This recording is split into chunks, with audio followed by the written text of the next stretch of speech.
Hello students, welcome back to Sanjay sir classes. आज के इस वीडियो में हम बैंकिंग अवेयरनेस से रिलेटेड कुछ इंपॉर्टेंट पॉइंट्स के बारे में बात करेंगे। मैंने अपने पिछले वीडियो में, जो कि बैंकिंग अवेयरनेस का पहला पार्ट था, उसमें मैंने आपको बैंकिंग अवेयरनेस से रिलेटेड बेसिक टर्म्स के बारे में अच्छी जानकारी दी थी।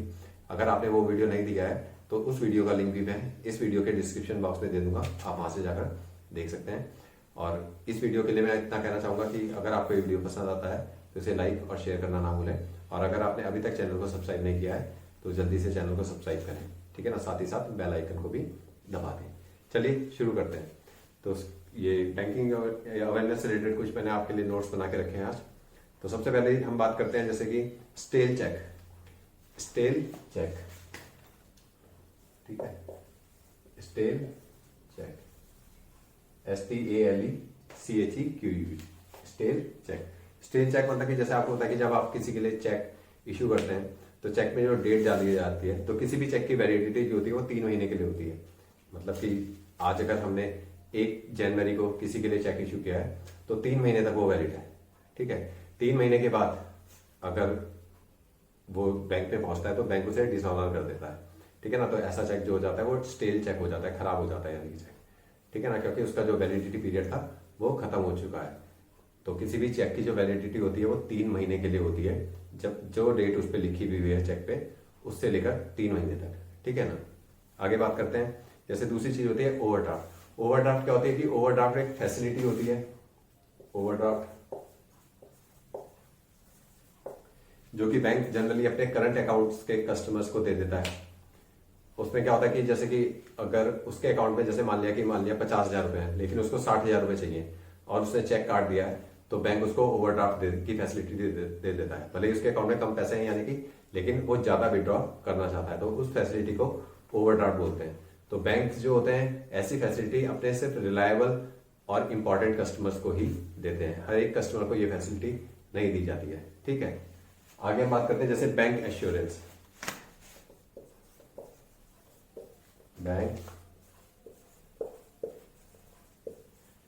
बैंक एश्योरेंस एक ही वर्ड है, एक्चुअल में क्या होता है, बैंक एश्योरेंस एक टर्म है जिसके थ्रू, जैसे आजकल क्या होता है, बैंकिंग का एरिया जो हो गया है बहुत वाइड हो गया है। पहले जो बैंकिंग थी वो केवल डिपॉजिट और विड्रॉ से ही रिलेटेड थी, मतलब लेन देन से रिलेटेड थी। आजकल तो बैंक जो है अपने बिजनेस को बढ़ाने के लिए, अपने प्रॉफिट को बढ़ाने के लिए 50 तरीके के दूसरे काम करते हैं। तो उसमें एक होता है कि जैसे इंश्योरेंस पॉलिसी बेचना।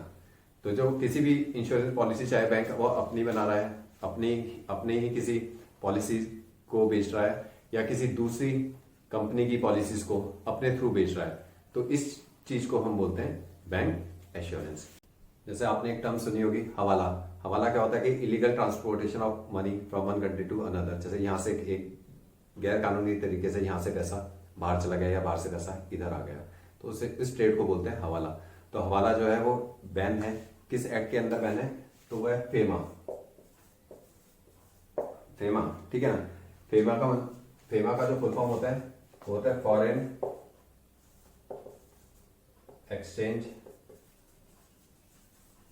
एक्सचेंज मैनेजमेंट एक्ट, ठीक है ना।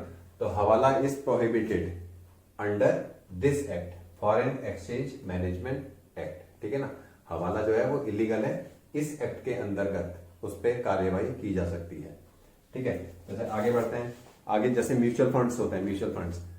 तो म्यूचुअल फंड्स जैसे बैंकिंग से रिलेटेड सारे जो गाइडलाइन बनाता है वो आरबीआई बनाता है। तो म्यूचुअल फंड कौन किसकी गाइडलाइंस के तहत होते हैं, तो म्यूचुअल फंड होते हैं, म्यूचुअल फंड जो होते हैं वो होते हैं सेबी, ठीक है ना। आगे बात करते हैं फाउंडर ऑफ ग्रामीण बैंक। ग्रामीण बैंक का कॉन्सेप्ट एक्चुअली में कहां से स्टार्ट हुआ, तो ग्रामीण बैंक का कॉन्सेप्ट जो स्टार्ट हुआ था बांग्लादेश से हुआ था। तो ये डॉक्टर यूनिस थे, ठीक है ना, डॉक्टर मोहम्मद यूनुस, इन्होंने ये ग्रामीण क्षेत्रों में बैंकिंग की सेवाएं स्टार्ट करी थी, ठीक है ना। ये बांग्लादेश से बिलोंग करते हैं, तो इन्हीं को ग्रामीण बैंक का फाउंडर बोला जाता है, डॉक्टर मोहम्मद यूनुस। इनको इस काम के लिए नोबेल प्राइज भी मिला है, ठीक है। आगे बात करते हैं जैसे कि बैंक्स जो होता है इंडिया में, banks in India are regulated by which act, ठीक है ना। तो बैंक्स जो होता है ना, जैसे कि इंडिया में किस एक्ट के थ्रू रेगुलेट होते हैं, तो वो एक्ट है banking regulation act 1949। Banks in India are regulated by banking regulation act 1949। Clear. आगे बात करते हैं सारफेसी एक्ट की। SARFAESI,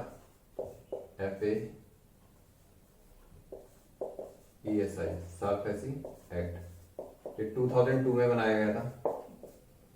ये एक्ट स्पेशली एनपीए से डील करने के लिए बनाया गया था। मतलब इस एक्ट के थ्रू बैंक्स को ये पावर मिल गई है कि वो अपने लोन की रिकवरी के लिए जो सिक्योरिटीज, जैसे कि किसी की प्रॉपर्टी वगैरह अगर बैंक के पास सिक्योरिटी में ली गई है तो वो उसको ऑक्शन कर सकता है, नीलाम करके अपने धन की वसूली, अपने लोन की वसूली कर सकता है, ठीक है ना। तो SARFAESI act is related with NPA, ठीक है ना। एनपीए से डील करने के लिए, नॉन परफॉर्मिंग एसेट्स, एनपीए का मतलब non performing asset. Non performing assets क्या होते हैं कि जैसे बैंक ने किसी को लोन दिया और उसकी रिकवरी नहीं हो रही है तो वो बैड लोन्स हो जाते हैं। बैड लोन्स का मतलब होता है नॉन परफॉर्मिंग एसेट्स, ठीक है। तो सारफेसी एक्ट जो है 2002 में सिर्फ इसी नॉन परफॉर्मिंग एसेट से डील करने के लिए बनाया गया था। तो जो सारफेसी एक्ट की जो फुल फॉर्म है वो है the securitisation and reconstruction of financial assets and enforcement of securities interest, ठीक है। ये सारफेसी एक्ट का फुल फॉर्म है the securitisation and reconstruction of financial assets and enforcement of securities interest. Clear.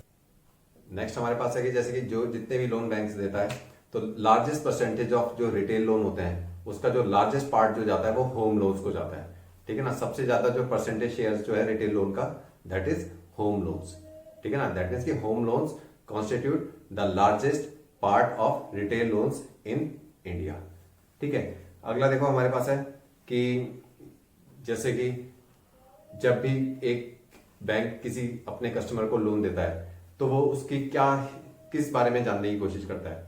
तो banks अपने कस्टमर को loan देने से पहले उसकी क्रेडिट हिस्ट्री को जानने की कोशिश करता है। और क्रेडिट हिस्ट्री को जानने की जो तरीका है वो है उसका सिविल स्कोर। जैसे आप देखते होंगे ना कि आजकल एडवर्टाइजमेंट में भी काफी आता है, बैंक में जब आप जाते हो तो उसकी सिविल रेटिंग क्या है। तो सिविल एक ऑर्गेनाइजेशन है जो कि कस्टमर्स की क्रेडिट हिस्ट्री बैंक्स को बताती है, ठीक है ना। नेक्स्ट हमारे पास है जैसे कि 1 रुपए के नोट पे किसके साइन होते हैं। तो 1 रुपए के नोट पे फाइनेंस सेक्रेटरी विद सचिव, सेंट्रल गवर्नमेंट के जो फाइनेंस सेक्रेटरी होते हैं उनके साइन होते हैं 1 रुपए के नोट पे, ठीक है ना। 1 रुपए के नोट के अलावा बाकी सब पेपर करेंसीज पर जो साइन होते हैं वो आरबीआई गवर्नर के होते हैं। सिर्फ 1 रुपए के पेपर नोट पर फाइनेंस सेक्रेटरी के साइन होते हैं, ठीक है। क्लियर। नेक्स्ट हमारे पास है जैसे कि what is the primary role of NABARD. NABARD का जैसे फुल फॉर्म मैंने पिछले वीडियो में आपको बता दिया था। तो नाबार्ड का जो प्राइमरी रोल है वो क्या है। तो जो नाबार्ड का प्राइमरी रोल है वो है कि स्टेट कोऑपरेटिव बैंक्स को लोन प्रोवाइड करना, ठीक है ना। नाबार्ड का जो प्राइमरी रोल है वो है स्टेट कोऑपरेटिव बैंक्स को लोन प्रोवाइड करवाना, ठीक है। आगे बढ़ते हैं जैसे कि ये in which year RBI announced banking ombudsman scheme, ठीक है ना। बैंकिंग ओम्बड्समैन स्कीम, ओम्बड्समैन का मतलब होता है लोकपाल। मैंने आपको अपने पिछले वीडियो में बताया था लोकपाल मतलब जो कि बैंकिंग से रिलेटेड शिकायतों का निवारण करता है उसे बोलते हैं बैंकिंग लोकपाल। तो आरबीआई ने कौन से साल में बैंकिंग लोकपाल की नियुक्ति की थी। तो वो है बैंकिंग ओम्बड्समैन स्कीम जो आई थी वो 1995 में आई थी, 1995 में, ठीक है। नेक्स्ट हमारे पास है जैसे कि ये बैंकिंग इंडस्ट्री में जो बेसल 2 नॉर्म्स हैं, बेसल 2 नॉर्म्स ऐसे आ जाता है हमारे पास कि बेसल 2 नॉर्म्स। तो बैंकिंग इंडस्ट्री में बेसल 2 नॉर्म्स किस चीज से रिलेटेड है। तो Basel two norms are related with risk management. ठीक है, Basel two norms are related with risk management. Next हमारे पास है जैसे शेयर मार्केट से रिलेटेड दो टर्म है कि बुल एंड बियर। ठीक है ना, कि बुल क्या होता है और बियर क्या होता है। तो बुल क्या होता है कि बुल एक स्पेक्टेटर होता है, स्पेक्यूलेटर होता है। स्पेक्यूलेटर पता है कि जो कि एक अनुमान लगा लेता है। तो बुल का मतलब होता है कि बुल एक ऐसा स्पेक्यूलेटर होता है जिसको इस चीज का अनुमान हो जाता है कि यार इस शेयर के प्राइस आने वाले समय में बढ़ेंगे, तो इसलिए वो उन चीजों को खरीद लेता है ताकि वो आने वाले समय में ज्यादा पैसे में उसको बेच सके। और बियर जो होता है वो इसका उल्टा होता है, बुल एंड बेयर। तो बेयर जो होता है इसका उल्टा होता है कि मतलब जो होता है बेयर जो होता है वो ये सोचता है कि यार उसके पास जो अभी जो शेयर्स हैं उनके प्राइस कम हो जाएंगे तो इस डर से वो अपने शेयर्स को बेच देता है। ठीक है ना, ताकि कम होने पर वो वापस उनको कम दाम पे खरीद सके।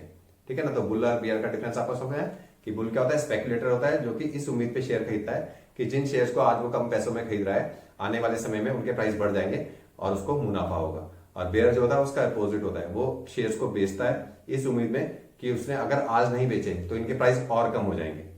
ठीक है, आगे बढ़ते हैं। जैसे कि हमारे पास ये कि इंडिया का पहला बैंक जिसको कि ISO 9002 सर्टिफिकेट मिला था तो first bank in India to receive ISO 9002 certification is Canara bank of India. तो इस वीडियो में तो हम इतनी ही बात करेंगे। अभी बैंकिंग अवेयरनेस पे मैं कुछ और वीडियोस आपके लिए लेकर आऊंगा। उम्मीद है कि ये वीडियो आपके लिए बहुत हेल्पफुल होंगे। और ये देखो कि ये वन टाइम इन्वेस्टमेंट होता है ये बैंकिंग अवेयरनेस का। बहुत सारी चीजें तो फैक्ट्स हैं, फैक्ट्स मतलब जो चेंज नहीं होते। तो आपको बस एक बार याद करने की जरूरत है, वो आप जब तक आप एग्जाम देते हो तब तक के लिए वो आपके लिए बेनिफिशियल होंगे। तो अगर आपको ये वीडियो पसंद आता है तो इसे लाइक और शेयर करना ना भूलें। जल्द ही अगली वीडियो में आपसे मिलता हूँ, तब तक के लिए अपना ख्याल रखिए और पढ़ते रहिए।